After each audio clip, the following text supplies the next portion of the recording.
Hola, hoy es tiempo de mirar otro segmento de Mesianismo Verdadero. Hoy vamos a estar hablando de aquellos hijos de... No te lo pierdas.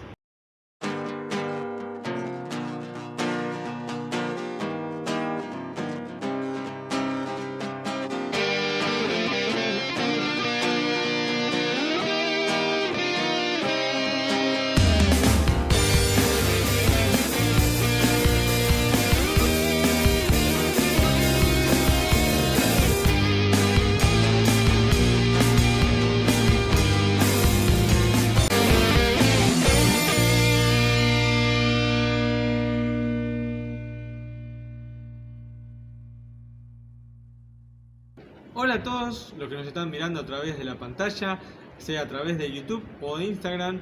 Les agradecemos por el tiempo que se toman para ver estos videos, ¿no? Y hoy quería hablarles acerca de hijos de... Esto es Mesianismo Verdadero. Yo soy Emanuel de la Roca, ¿no?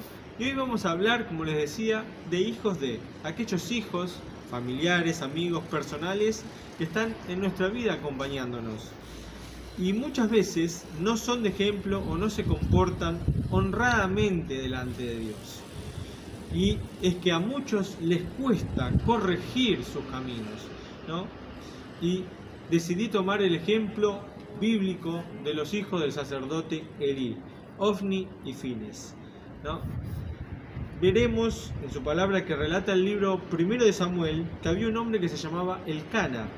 Este tenía dos mujeres, Ana y Penina, y él subía desde su ciudad para ofrecer sacrificio al subir año tras año, ¿no? Para ofrecer este sacrificio al Señor. Pero Ana no podía tener hijos, por ello no comía y vivía afligida porque Penina siempre la vivía molestando, ¿no? Entonces este hombre subía con su familia a realizar el sacrificio a Dios, ¿no? Y ahí en el templo del Señor estaba el sacerdote Elí. Y por eso vamos a leer lo que dice 1 Samuel capítulo 1 versículos del 9 al 18. Ana, levantándose un día en Silo, después de haber comido y bebido, mientras que Elí estaba sentado sobre una silla a la puerta del templo del Señor. Ella, con amargura de su alma, se puso a suplicarle al Señor y lloraba con efusión, y ahí ella hace un voto, decide hacer un voto al Señor, que si el Señor le concede un hijo, ella iba a dárselo, dedicárselo al Señor, y que navaja no iba a pasar por sobre su cabeza, ¿no? Recordemos que en el tiempo antiguo aquellas personas que eran consagradas a Dios no podían recortarse la barba, no podían cortarse el pelo, ¿no? Dice así: sucedió entonces que ella persistió largo tiempo en orar delante del Señor, y Elí miraba su boca. Pues Ana hablaba dentro de su corazón, se movía tan solo sus labios, mas no se podía oír su voz. Por lo cual Elí la tuvo por ebria. Entonces le dijo: ¿hasta cuándo seguirás tu borrachera? Aleja de ti tu vino. Mas Ana contestó: no, Señor mío, mujer angustiada soy. No he bebido alcohol, sino que he derramado mi alma delante del Señor. No tengas a tu sierva por mujer malvada. Respondió Elí: vete en paz, y el Dios de Israel te conceda la merced de lo que has pedido. Ana le dijo: halle tu sierva gracia en tus ojos. Y la mujer se fue por su camino, comió, y su cara ya no era como la de antes, ¿no? Y es por eso que en esta primera acción vemos que el sacerdote Elí estaba cumpliendo sus funciones.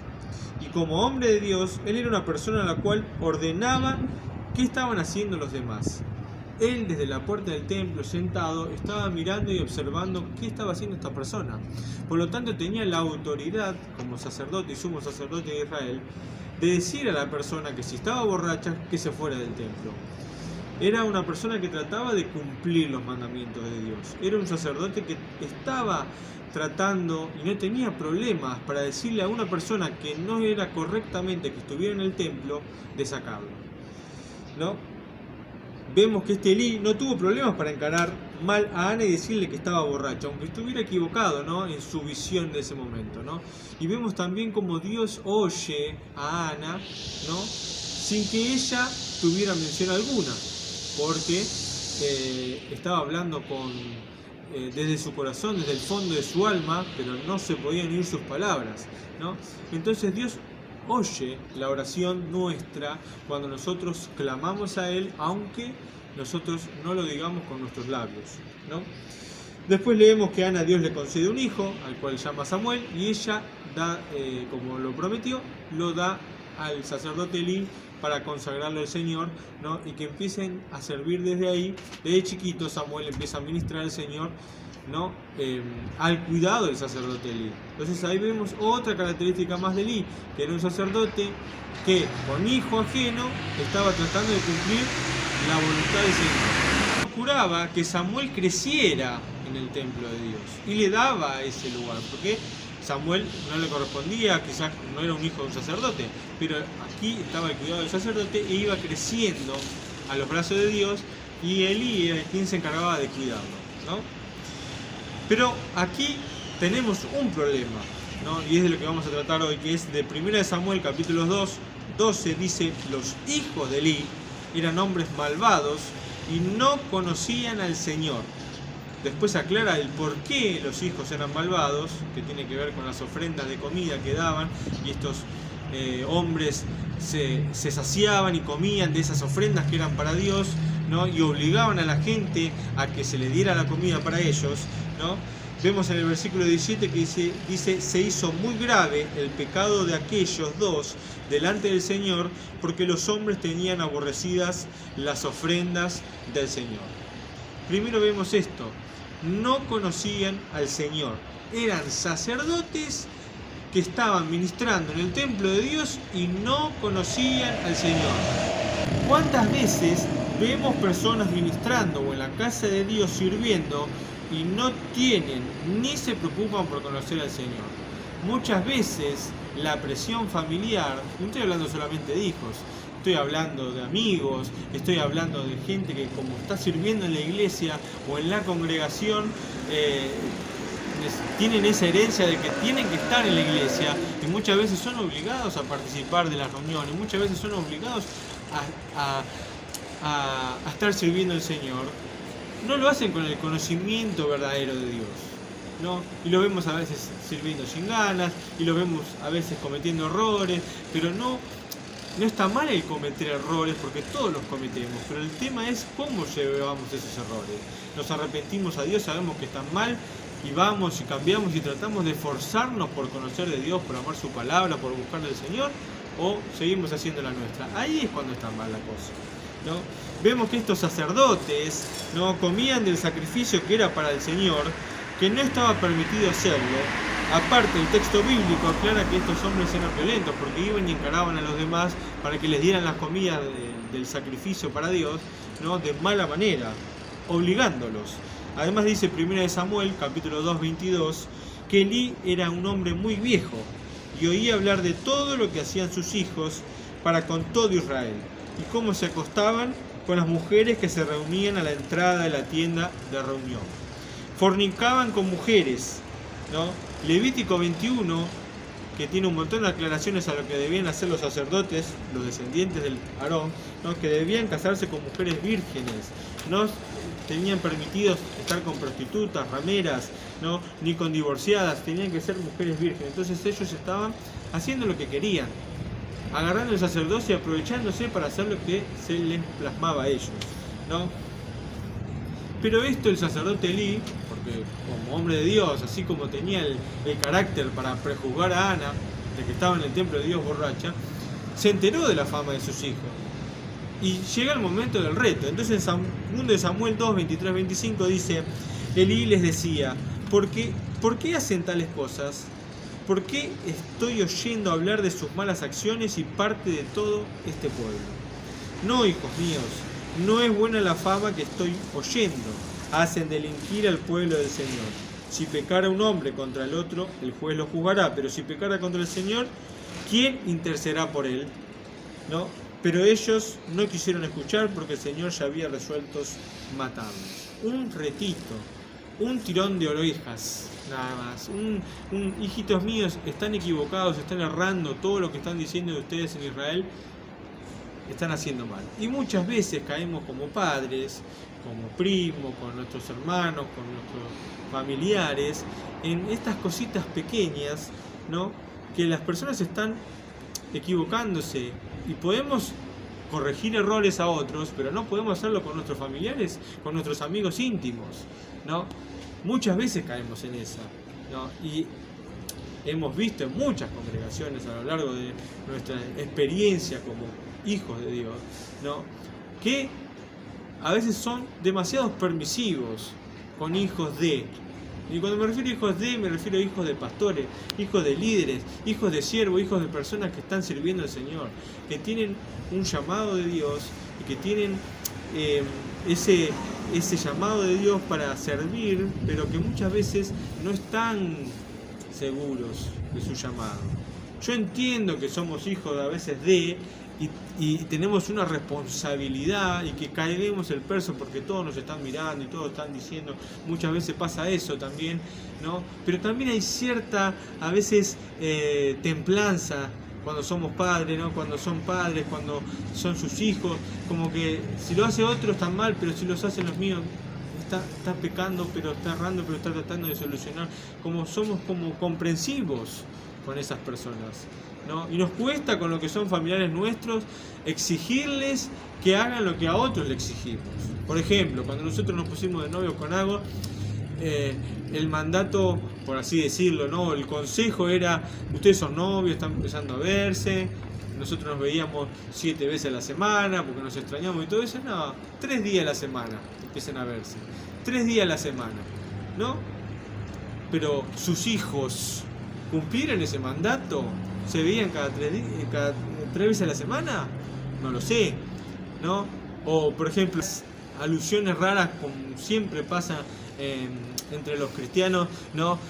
Relaciones sexuales antes del matrimonio, no las tengan, ¿no? Pero los hijos después los ves ahí acostándose con mujeres y bolicheando. Entonces, si yo tengo la autoridad para decirle a un joven que no vaya a un boliche, que no se drogue, que no tome alcohol, también tengo que ser igual con mi hijo. Así mi hijo cometa errores y quiera cambiar, buenísimo, Dios los perdona y todo lo que vos quieras. Pero si están al servicio de Dios, tiene que ser igual para todos. Si a mí me dicen tengo que dar 2 pasos para allá, a mi hijo le tengo que decir vos tenés que dar 2 pasos para allá. Si yo tengo que ir a los ensayos, ¿no? Y practicar, tiene que mi hijo ir a los ensayos y practicar. Pero acá estamos acostumbrados, no, mi hijo no ensaya, pero ensaya en la casa, entonces lo subimos igual. No es así, ¿no? Porque Dios nos ve en todos lados, ¿no? No, aquel joven va a los boliches, es un pecador. Ah, no, pero mi hijo se va a tomar una copita por ahí, no tengo ningún problema. Mi hija hace aquello o lo otro. Tenemos que ser iguales, porque Dios es justo, Dios nos mira en todos lados, ¿no? Después vemos, si seguimos en el capítulo de Samuel, ¿no? Que Dios llama a Samuel y que el sacerdote Elí entiende que es Dios el que está llamando a Samuel, porque cuando Dios llama a Samuel, le habla, le dice Samuel, Samuel, y el otro, pensando que era el sacerdote Elí, va a Elí y le dice, heme aquí, Señor, ¿qué es lo que tú quieres? Y él dice, no, yo no te he llamado, hijo mío, ¿no? Y Samuel se vuelve a acostar y vuelve a recibir el llamado y otra vez viene Elí. Entonces ahí Elí entiende que es Dios el que lo está llamando, ¿no? Y ahí Samuel le dice a Samuel, dice, habla que tu siervo escucha. Le dice al Señor, habla que tu siervo escucha. Ahí le hace Samuel lo que le dice y Dios le responde, ¿no? Y ahí el sacerdote Elí se da cuenta que el Señor preparó una palabra para él, para sus hijos. Entonces le dice a Samuel, todo lo que te diga el Señor, no me lo encubren, sino dígamelo. Samuel le dice, ¿no? Le dice lo que va a pasar. Le dice que el sacerdocio había llegado a un punto final, con otras palabras, ¿no? Que estaba molesto por las cosas que hacía, que estaba doloroso por las cosas que los hijos del sacerdote hacían. Entonces, ¿no? Ahí viene el castigo de parte de Dios, que iban a morir, que iban a hacer esto, que lo otro. Entonces Elí le responde que buena es la palabra de Dios, que se haga lo bueno ante sus ojos, ¿no? Pero esa respuesta, que si bien por un lado está bien, porque la voluntad de Dios es perfecta, buena y agradable, que lo que diga el Señor está bien, vemos también que por no querer corregir a sus hijos, por no querer insistir, está bien. Si matan mis hijos, si van, es como uno decir, no, saben que están errando y se están equivocando. ¿no? Y que van a ir a otro lugar, a parar en otro lugar en la eternidad, y que nosotros digamos, bueno, la palabra del Señor es buena y ya está. No, reacción de decir no, cambiar ese veredicto, tratar de buscar la bendición del Señor. Dice, de igual manera, cuando Dios habla, ya está. Tenemos esta vida, este tiempo, estas oportunidades para decirle sí o no al Señor y para seguir su camino. Luego dice 1 Samuel 4:11, y el arca de Dios fue tomada, y los dos hijos de Eli, Ofni y Fines, fueron muertos, como había decretado anteriormente el Señor. En ese momento Israel peleaba con los filisteos y perdieron la batalla. Entonces los hijos del sacerdote le hicieron caer a todo un pueblo ante las manos de sus enemigos. Luego Elí, al enterarse lo del arca de Dios, ¿no?, en esta guerra que tenía Israel con los filisteos, se cayó y se desnucó y murió a los 98 años. Muchas veces he escuchado prédicas, ¿no?, y hablaban que el sacerdote Elí es el modelo del ejemplo, de que era lo que menos ejemplo podemos tomar de Elí, ¿no? Pero vemos que el sacerdote Elí era un hombre de Dios, porque Samuel ministraba en la presencia del Señor y el que lo cuidaba era Elí. Entonces, pudo Elí ser una buena influencia para el profeta Samuel, más allá de la relación personal que cada uno tenga con el Señor, ¿no? Pero podemos encontrar en la Biblia vastos ejemplos de hijos o familiares que no han hecho bien las cosas delante de Dios, ¿no? Algunos, por decir algunos, porque si no el video sería largo, ¿no? Por ejemplo, los hijos de Judá, y Onán, ¿no?, que murieron por ser malvados, ¿no? Los hijos de Jacob, ¿no?, sobre todo Leví, ¿no?, que era una persona bastante, ¿cómo se puede decir?, rencorosa, cuando planearon todo eso para vengar porque habían abusado de su hermana, planearon toda la muerte, ¿no?, de un pueblo, le trajeron dolores de cabeza a Jacob, como los mismos hermanos vendieron a José como esclavo a Egipto, ¿no?, mintieron al padre, hicieron un montón de cosas, ¿no? Hay unos ejemplos claros de hijos que desobedecieron a sus padres, pero que los padres a veces no tuvieron esa fortaleza para encarrilarlos, ¿no? Eleazar, y Abiú, que eran hijos del sacerdote Aarón, ¿no?, que ofrecieron fuego extraño en el altar de Dios y por eso fueron consumidos. Jonatán, hijo de Gerson, hijo de Moisés, algunos traducen hijo de Manasés, eso está en Jueces 18:30, para no querer poner como familiar de Moisés, un nieto de Moisés que haya sido un sacerdote profano en la tribu de Dan, porque recordemos que en el periodo de los jueces Israel se dividió, la mayoría hacía las cosas no tan bien, y bueno, estos fueron sacerdotes profanos en la tribu de Dan, comandados por este Jonatán, hijo de este Gerson, que puede ser hijo de Manasés, por la traducción hebrea, para no poner Moisés, pusieron Manasés, o puede ser también el nieto de Moisés, ¿no? Vemos ahí. Claros ejemplos vemos también de hijos desobedientes como Amnón, que violó a su hermana, pero que su padre no lo pudo encarrilar, ¿no?, y lo perdonó, cuando para otros el haber cometido ese error llevaba un castigo de parte de Dios, ¿no? El padre le dio la libertad, le dio un retito, ¿no? Entonces eso provocó que Absalón, su hermano o hermanastro, ¿no?, porque eran de diferente madre, cometiera venganza a través de su hermano y lo matara a después vieron en contra de su padre. Vemos hijos desobedientes, ¿no? Vemos también que los hijos del profeta Samuel, de aquel que estamos hablando, que ministraba en presencia del Señor y que fue un gran profeta del Señor, que fue un gran sacerdote de Dios, ¿no?, sus hijos no hacían las cosas bien. Por eso el pueblo exige un rey, porque los hijos del profeta Samuel no eran como el padre, ¿no? No eran como el padre.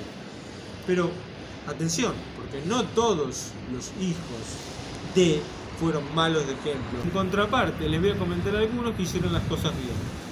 Fines, pero el hijo del sacerdote Aarón, e Itamar, que eran dos hijos de Aarón que permanecieron bien en el camino del Señor.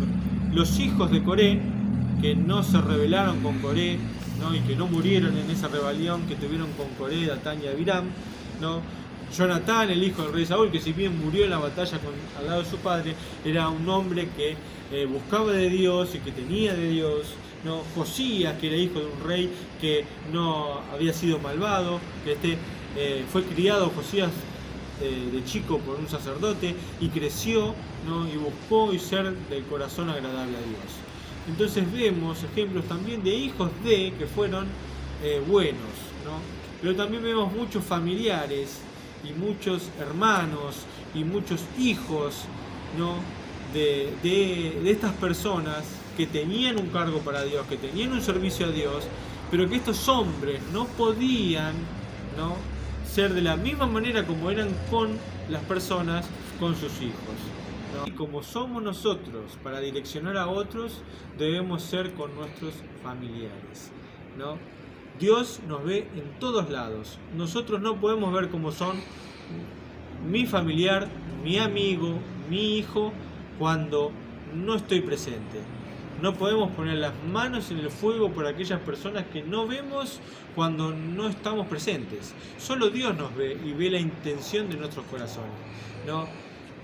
Yo puedo tener un amigo íntimo, compartir tiempo con él, ese amigo me pudo haber acompañado en el ministerio, todo lo que vos quieras, ¿no? Y nosotros podemos decir, ver cierta gente que a lo mejor ese amigo íntimo no le cae bien, ¿no? Y nosotros podemos predicar y decir, no, porque mi amigo, no, es un ejemplo de Dios, y mi amigo, mi familiar es un ejemplo de Dios, ¿no? Pero fíjate cuando no lo ve nadie cómo se comporta, si no dice malas palabras, si no es mujeriego, o si es mujer, si no es chusmeta, ¿no? O lo que fuera, ¿no? Fíjate cómo son realmente y después fíjate si podés corregir eso. Y si podés no ponerte en el lugar de solamente padre, porque los hijos, cuando Dios nos bendice con hijos, les pertenecen a Él, los hijos son de Él, y Dios nos ve en todos lados. No hace mucho tiempo atrás, mi padre, ¿no? Él me iba a ver cuando yo no sabía que Él me estaba espiando, ¿no? Y también sirvió de testimonio, esto que voy a contar, porque yo era chico, travieso y todas esas cosas que uno tiene de chico, ¿no? Y un día me porté mal con un compañero, que éramos amigos, ¿no? Y le metí el delantal en un coso de agua, se lo mojé todo. Entonces cuando este chico, que se llamaba Leo, cuando este chico le va a avisar a la profesora, yo me asusté, ¿no? Y fui a la canilla de agua y me mojé la puntita del delantal, ¿no? Y dije, no, mirá Leo, que ya yo también ya me mojé, que esto, que lo otro, para que el otro no le dijera nada a la profesora. Cuando terminó el día de clase, ¿no? Sale este chico llorándose a la mamá y yo salí asustado pensando que iban a decir algo, pero como no le dijeron nada a mi papá y como yo pensé que mi papá no me había visto, no dije nada.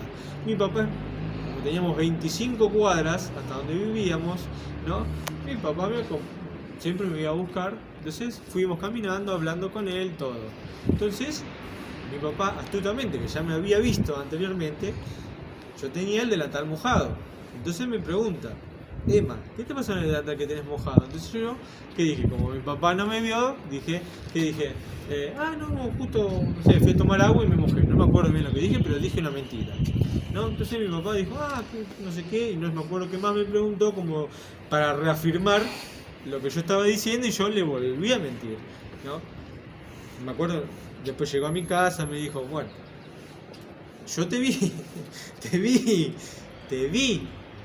que vos le mojaste el delantal a Leo. Entonces mañana, cuando apenas entrar al colegio, lo primero que tenés que hacer es ir pedirle perdón, ¿no? A su vez, la mamá de este chico dice, cuando Leo le viene a decir, ¿no? Emanuel me mojó el delantal, que qué sé yo, vas a ver que este chico te va a venir a pedir perdón mañana. Entonces, yo fui a la primera hora y le pedí perdón. Entonces siempre se acordó de esa acción, esa mujer, de que como hijos de Dios, ¿no? Uno estaba, no sé si obligado, pero tenía el momento de tener que pedir disculpas. Pero si mi padre no me hubiera visto hacer eso, yo no le hubiera pedido perdón y no hubiera podido ser de buen testimonio a esa persona que estaba esperando que yo, como hijo de Dios, pidiera disculpas por la acción que había tenido. Y yo, sabiendo que Dios me ve en todos lados, ¿no? Pensando que mi padre no me ve, la única forma de que mi padre supiera cómo yo era viéndome que yo no supiera cómo era, que él me estaba viendo. ¿Entienden? Entonces, muchas veces nosotros nos dejamos llevar por lo que vemos al lado nuestro, pero tenemos que verlo cuando nosotros no estamos, como es esa persona, y ser justos, ¿no? Como Dios es justo, ¿no? Yo sé que muchas veces formamos iglesias y los primeros que están a nuestro lado son nuestros hijos, pero eso no les da derecho a hacer lo que se les plazca, y mucho menos en el altar de Dios, porque si estuviéramos en otros tiempos, en los tiempos del sacerdote Aarón, si ofrecían fuego extraño, caía el fuego del cielo y los consumía.